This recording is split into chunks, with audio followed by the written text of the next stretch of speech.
इमरान ने शायद कभी नहीं सोचा होगा कि एक दिन यही नारा उसके कब्जे वाले कश्मीर में भी सुनाई देगा। जिस पीओके के नाम पर पाकिस्तान 75 सालों से राजनीति करता आया, आज उसी पीओके में लोग ये पूछ रहे हैं कि बिजली कहां है। अब ये जो आग लगी है ये रुकने वाली नहीं है, ये सुनामी बन जाएगी और पाकिस्तान को इसकी सजा मिलेगी। पीओके में अब पाकिस्तानी हुक्मरानों के खिलाफ जंग का ऐलान हो गया है। आसिफ मुनीर ने जिस आवाम को कीड़े मकोड़ों की तरह कुचला, जिस सरजमीन को बेगुनाहों के खून से लाल किया, आज उसी मिट्टी से मौत का वो बवंडर उठा है जो मुनीर और शहबाज की हुकूमत को तख्तो-ताज समेत जिंदा दफन करने पर आमादा है। कश्मीर या आजाद कश्मीर जिसको के पाकिस्तान में कहा जाता है, आप लोग जो है पीओके कहते हैं, लेकिन ये कि वहां पर इस वक्त सिचुएशन जो है वो काफी ज्यादा खराब है और लोग जो प्रोटेस्ट के लिए निकले हैं उनके ऊपर बताया जा रहा है कि फायरिंग भी की गई है, उनको अरेस्ट भी किया जा रहा है। आपके चेहरे पर इस वक्त हवाइयां उड़ी हुई हैं, तो मैं आपका थोड़ा मूड हल्का करने के लिए भारत के बॉलीवुड का एक गाना है, इतनी जल्दी क्या है गोरी घर जाने की।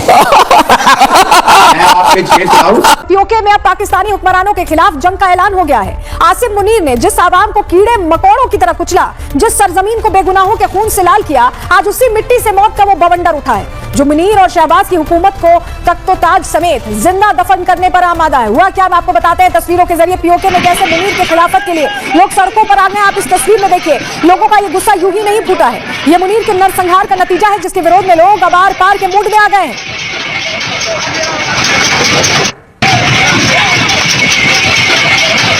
ये पीओके की तस्वीर है, पाकिस्तान ऑक्युपाइड कश्मीर, वहां किस तरह की हालत है आप इन तस्वीरों में देख रहे हैं।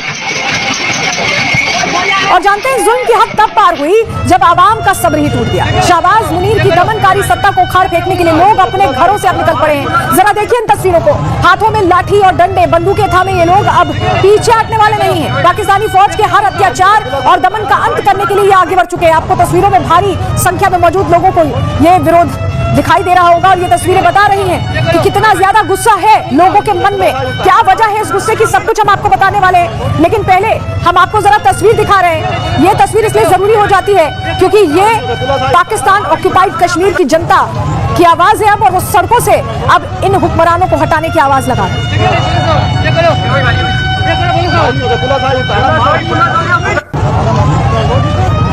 और पीओके में किन किन जगहों पर पाकिस्तान के खिलाफ, मुनीर शहबाज के खिलाफ गुस्सा है, चलिए आपको ग्राफिक्स के जरिए पूरी डिटेल इस पर दे देते हैं, जानकारी आपके सामने रखते हैं। कहां कहां स्थिति पीओके में इस वक्त ऐसी है जहां जनता अब प्रतिशोध लेने के मूड में आ चुकी है। सबसे पहले समझिए मुजफ्फराबाद की हालत ऐसी है, वहां पर बड़े पैमाने पर विरोध हो रहा है। इसके अलावा हटियावाला में लोग सड़कों पर उतर आए हैं। इसके अलावा नीलम वैली में भी विरोध तेज हो चुका है। वहीं कोतली में आवाज बुलंद हो रही है लोगों की। वहीं मीरपुर में भी अब लोग ये कह रहे हैं कि उन्हें इन लोगों से कहीं ना कहीं अब आजादी चाहिए। भिंबर में विरोध प्रदर्शन तेज है। पाकिस्तान ऑक्युपाइड कश्मीर में भी एक पुंछ है जहां पर विरोध हो रहा है। हवेली इलाके में विरोध देखने को मिल रहा है। वहीं बाग में भी लोगों ने आवाज बुलंद कर दी है। सुनोती में भी लोग एकजुट होकर इन पाकिस्तानी हुक्मरानों के खिलाफ अपनी आवाज को बुलंद कर रहे हैं और सीधा सीधा विरोध दिखा रहे हैं। अब आपको मुनीर की क्रूरता का सबसे बड़ा सबूत हम दिखाने जा रहे हैं क्योंकि अब वो सबूत सामने आ रहे हैं। आपको तस्वीर के जरिए दिखाते हैं कैसे पीओके की सड़कों पर बेगुनाहों का खून बहाया जा रहा है। आप इस तस्वीर में देखिए, पहले पिटाई की गई, फिर उसे सरेराह पाकिस्तानी फौज ने गोलियों से भून दिया है।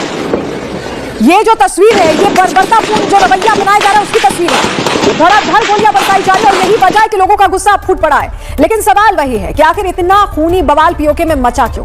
चलिए आपको उसकी पूरी डिटेल्स दे देते हैं। तस्वीर तो हमने आपको दिखाई दी, बताते हैं क्या चल रहा है। पीओके में मुनीर का दरअसल पॉलिटिक्स वाला नंबर गेम चल रहा है। 12 सीटों को लेकर यह खूनी खेल खेला जा रहा है। कुल सीटें यहाँ पर 53 हैं, सामान्य सीटें 45+ हैं और आरक्षित सीटें 8 हैं। 12 सीटें शरणार्थियों के लिए आरक्षित है और इन्हीं सीटों को लेकर 12 सीटों को लेकर यह खूनी खेल चल रहा है। विधानसभा की 12 सीटों को लेकर बवाल बढ़ गया है। इन सीटों की वजह से स्थानीय प्रतिनिधित्व कम हो रहा है। जेएएसी ने यह कहा।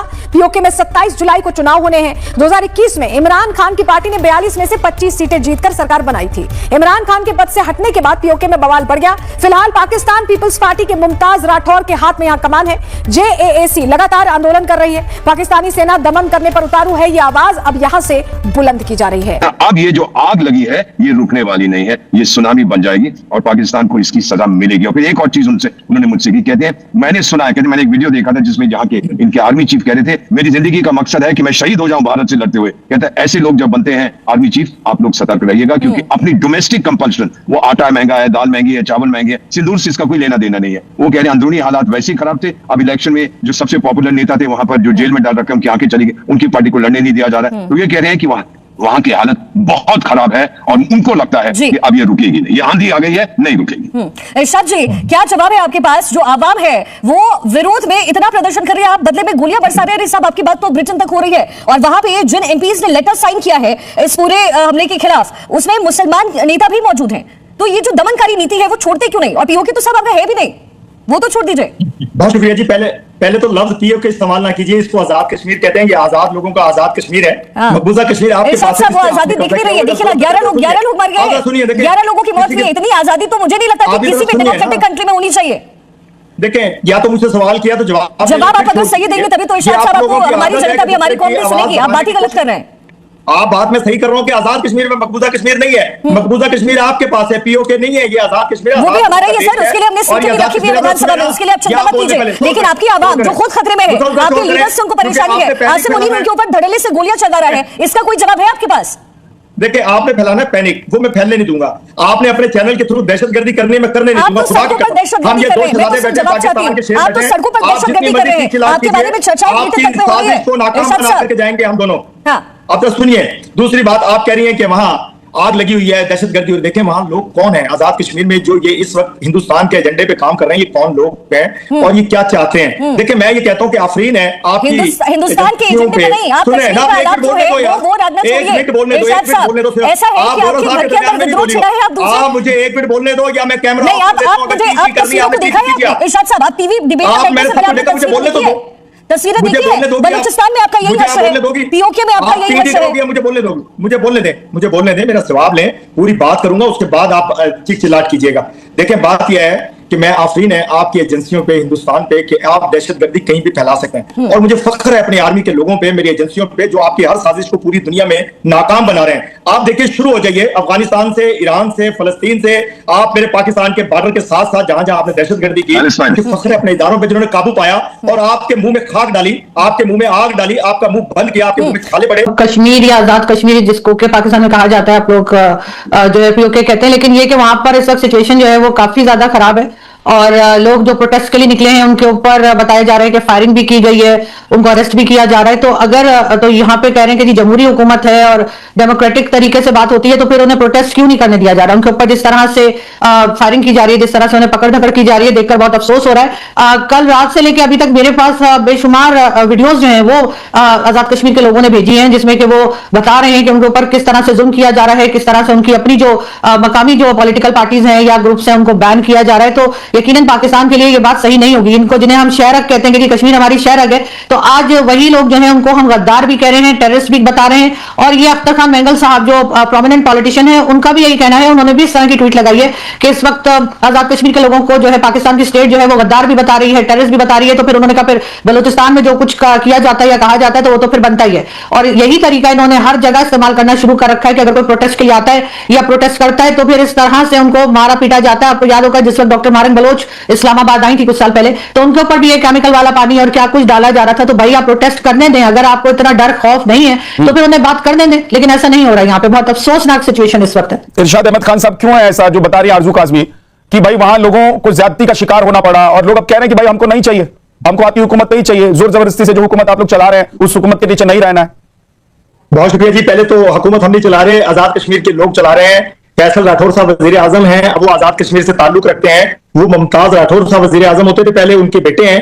तो कश्मीरियों की हुकूमत है, कश्मीर आजाद है, कश्मीर के लोग आजाद हैं। हाँ, चंद लोग जो आपके एजेंडे पे, हिंदुस्तान के एजेंडे पे काम कर रहे हैं। मैं ये कहा भी आपसे पहले एक आपके इंडिया के चैनल पे मैं बैठा हुआ था, मैं यही उनसे कह रहा था कि आफरीन है हिंदुस्तान की तमाम एजेंसीज पे और फख्र है मुझे पाकिस्तान की एजेंसीज पे जो आपकी हर साजिश को नाकाम बनाते हैं, आप कोशिश करते हैं। देखिए, मैं अभी चैनल पे आपके कह रहा था कि आप शुरू हुए फलस्तीन, फिर आप इजराइल के साथ लड़ाई कराई ईरान की, फिर आप अफगानिस्तान में है, फिर पाकिस्तान में आपने इधर उधर मत जाइए, अभी जाएंगे तो ज्यादा परेशानी बढ़ जाएगी। बिरादर मुल्कों के साथ आप लोग क्या कर रहे हैं वो दुनिया देख रही है और वही लोग आपको डंडे लेकर ढूंढ रहे हैं। अब आप लोग अपने बिरादरों के सामने भी मुंह दिखाने के लायक नहीं बचे, तो इधर उधर मत जाइए, बेइज्जती ज्यादा होगी। पीओके पे रहिए। पीओके में जो हालात आप लोगों ने पैदा किए हैं, पीओके में जो आप लोगों ने हालात पैदा किए हैं, उसके बाद वहां की जनता कह रही नहीं चाहिए। देख नहीं रहे आप कि आपकी फौज के जवानों को कैसे कटीले डंडों से पीटा जा रहा है, दौड़ाया जा रहा है। कि आप जो आपके लिए बोल रही थी, मैं अपने पाकिस्तान के लिए बोल रहा हूं, मैं आजाद कश्मीर के लिए बोल रहा हूं, मैं मकबूजा कश्मीर के आपका कौन सा आपका कौन सा कश्मीर, आपका कौन सा कश्मीर? कर रहा हूं आपको धोखेबाज चोर आपके खिलाफ बोल रहा हूं, चोरी करके एक जमीन के टुकड़े पर जबरदस्ती कब्जा करके और वहां के लोगों को प्रताड़ित कर रहे हैं, वहां के लोगों को परेशान कर रहे हैं, उनके हक हकूक को छीन रहे हैं, और उसी का नतीजा है आज आपके चेहरे पर इस वक्त हवाइयां उड़ी हुई हैं। तो मैं आपका थोड़ा मूड हल्का करने के लिए भारत के बॉलीवुड का एक गाना है, इतनी जल्दी क्या है गोरी घर जाने की।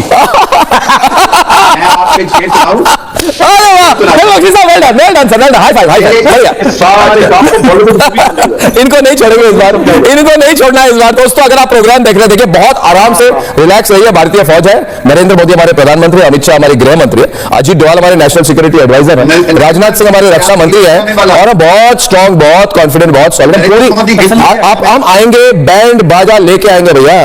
आमिर खान भगौड़ा नंबर 1 लंदन में बैठकर भाग गए, दुबई में जितना पैसा उठाया, दुबई में इन्वेस्टमेंट किया, बता दूं कहां पे दुबई में प्रॉपर्टी खरीदी है तुमने, प्रॉपर्टी डीलर कह के, क्या बात कर रहे हो तुम? और मेरी बात सुनो, दूसरी बात जंजुआ, ये जंजुआ की तबीयत ना खराब हो जाए, ज्यादा टेंशन नहीं देना चाहता हूं, इनकी मैं धुलाई करूंगा अभी। जंजुआ मेरी बात सुनो, जंजुआ तुम कहते हो ये वो, तो तुम्हारी जो पिटाई तालिबान कर रही है अभी, और बलूचियों ने जो तुम्हारी पिटाई की हुई है, तुम डर गए, सारे F-16 एयरक्राफ्ट पसनी में जाके बिठा दिए इन्होंने, जितना दूर उन्होंने कहा।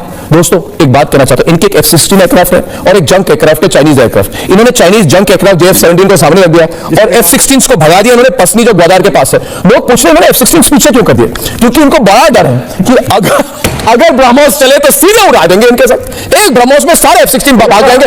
आप इसके सारे जितने F-16 प्लेन बोले दूर रखो, दूर रखो, दूर रखो, भारत की फौज है, दूर रखो भैया, दूर रखो, दूर रखो भैया। जंजुआ, अरे जंजुआ सब पता है मुझे, तुम्हारे एक एक फाइटर मूवमेंट के बारे में पता है, तुम्हारी पूरी आर्मी इंफॉर्मेशन देती है हमें, तुम्हारी पूरी आर्मी इंफॉर्मेशन देती है। अरे भैया छोड़ दो, रास्ता भूल गया हो भैया। एक मिनट दोस्तों, फोन लाइन निकालो, ये सामने आ जा, मेरे सामने जंजुआ, और मेरे को फेस टू फेस करो। और जंजुआ मेरी बात सुनो यार, हमारी मिसाइल रास्ता भूल के पाकिस्तान के 170 किलोमीटर अंदर आ गई। अरे भैया तुम्हें पता ही नहीं चला, तुम्हारे रेडार का क्या हो गया जंजुआ? पसीने छूट रहे तुम्हारे, क्या डायबिटीज हो गई तुम्हें? 170 किलोमीटर अंदर आए, तुम्हारे रेडार कहां थे भैया? अब समझो, जब 100 ब्रह्मोस आएंगे, जब 100 आएंगे ब्रह्मोस, तो तुम्हारा क्या होगा भैया? हाँ भैया, हाँ बोल भैया, 170 बोल जंजुआ बोलेगा, 170 किलोमीटर घुसे कि नहीं घुसे? घर में घुसकर मारे कि नहीं? अरे घुसा क्या पता? हमारी रेडार है, बैंड बजाएंगे। अरे भैया मेरी बात सुनो, 170 किलोमीटर अंदर घुसे कि नहीं घुसे? घुसे कि नहीं घुसे जंजुआ? गोस्वामी की हड्डियां भी नहीं मिली। अरे भैया मैं तो अर्नब गोस्वामी सामने बैठा हुआ हूं, मैं तुम्हारे सामने। रिपब्लिक टीवी का, तो रिपब्लिक मीडिया नेटवर्क बोल। अरे सबसे बड़ा मीडिया नेटवर्क है एशिया का, ठीक से बोलो भैया। तो मुझे बताओ 170 किलोमीटर तुम्हारे घर में घुसकर मारा कि नहीं मारा? रोक के रखेंगे, रोकोगे? ये कह रहे रोक देंगे, ये कहते रोक देंगे, अभी कह रहे रोकेंगे। जंजुआ मेरी बात सुनो, वो जो मिसाइल गई थी वो तुम्हारी औकात देखने की थी कि तुम्हारी औकात और काबिलियत क्या है। 170 किलोमीटर पता चलेगा जब 100 की 100 तुम्हारी हो रही थी। तुम्हारी हालत इतनी खराब है, पिछले हफ्ते तुम्हारी पायलटों की वीडियो F-16 क्रैश कर गया, अभी 4 दिन पहले F-16 क्रैश। यूके एक ऐसी जगह है जहां से पाकिस्तान को सबसे ज्यादा पानी और हाइड्रो पावर मिलती है। यानी दोस्तों वहां बिजली बनती है, पर अजीब बात देखो, वहां के लोगों को ही सबसे महंगी बिजली बेची जा रही थी और घंटों तक ब्लैकआउट झेलना पड़ता था। और वही बिजली जब इस्लामाबाद और पंजाब में जाती है तो सस्ती हो जाती है। इसी बात ने लोगों को के दिल में आग लगा दी है। उनका कहना है कि जब रिसोर्सेज हमारे हैं और तो फायदा हमें क्यों नहीं है? उस पर दोस्तों सबसे ज्यादा महंगाई हमको ही क्यों है? जब जो सामान हमारा है हमको ही महंगा, ऊपर से महंगाई इतनी बढ़ गई है कि आम परिवार के लिए 2 वक्त की रोटी जुगाड़ करना मुश्किल हो गया पाकिस्तान में। आटे के लिए लंबी लंबी लाइनें लगने लगी हैं और जब लोगों ने इसका विरोध किया तो दोस्तों उन्हें दबा दिया गया। इस गुस्से को अचानक एक बड़ा चेहरा तब मिला जब अवामी एक्शन कमेटी जैसे सत्रिय दोस्तों संगठनों ने इसके खिलाफ आवाज उठाया। उन्होंने दोस्तों क्लियर बोला कि ये जो पाकिस्तान की जो सरकार कर रही है ठीक नहीं कर रही है। पाकिस्तान की सरकार ने हमेशा ही इस तरह हल्के में हमें लिया है, सोचा कि सुरक्षा वालों को भेजकर हमको लात जूते मारकर हमको चुप कर दिया जाएगा, पर इस बार नहीं होगा दोस्तों। लाठी चार्ज करके और इंटरनेट बंद करके लोगों को डरा देंगे, पर इस बार हम नहीं चुपेंगे। क्लियर बोल दिया है ये पीओके वालों ने, क्योंकि पर दोस्तों इस बार दांव उल्टा पड़ गया है। जब पुलिस ने दोस्तों ये प्रदर्शनकारियों को पे एक्शन लिया तो लोग और ज्यादा भड़क उठे। कई जगहों पर ऐसी झड़पें हुई हैं जहां दोनों तरफ से दोस्तों लोग घायल हुए हैं और कुछ लोगों की तो मौत तक की खबरें सामने आई है। इस हिंसा ने आम लोगों को और ज्यादा निडर बना दिया है। अब आते हैं दोस्तों सबसे बड़े बदलाव पर, जो है दोस्तों लोगों का बदलता रुख। पहले पाकिस्तान दुनिया भर में ये दिखाता था कि पीओके के लोग उनके साथ खुश हैं, पर अब जो वीडियो आ रही हैं उन्होंने पाकिस्तान के इस पूरे झूठ को दोस्तों बेनकाब कर दिया है। लोग अब सिर्फ सस्ते आटे और बिजली की मांग नहीं कर रहे हैं, वो सीधा सेना, आर्मी और प्रशासन के सामने खड़े होकर पीओके खाली करो के नारे लगा रहे हैं। उनका कहना है कि तुमने 75 साल से हमारे सिर्फ इस्तेमाल किया है, हमें ना तो अच्छे हॉस्पिटल दिए हैं, ना अच्छे सड़कें दिए हैं, ना हमारे बच्चों के लिए रोजगार। पाकिस्तान की सबसे बड़ी टेंशन ये है कि अब तक वो हर मुद्दे पर भारत के नाम लेकर अपनी जनता का ध्यान भटकाता रहता था, और इस बार वो ये बहाना नहीं बना पा रहे हैं, क्योंकि सड़कों पर उन्हें जो चुनौती है उनके खुद के देश वाले हैं, बल्कि वहां के क्षेत्रीय निवासी हैं, उनके अपने लोग हैं। ये आम जनता का आक्रोश है, जिसमें ना तो कोई पैसा देकर करवा रहा है, ना ही कोई राजनीतिक तमाशा। हालत अभी के लिए दोस्तों ये है कि पाकिस्तान की सरकार चाहे जितना भी सच छुपाने की कोशिश करे, दुनिया के सामने ये बात साफ हो गई है कि पीओके अलग और ज्यादा दबकर रहने वाली नहीं है। उन्हें समझ आ गया है कि उनको उनके हक उनसे छीने गए हैं, और जब तक उन्हें उनका अधिकार नहीं मिलता, ये गुस्सा शांत होने वाला नहीं है। तो वीडियो अच्छा लग रहा है, सब्सक्राइब कर लीजिए, जय हिंद जय भारत।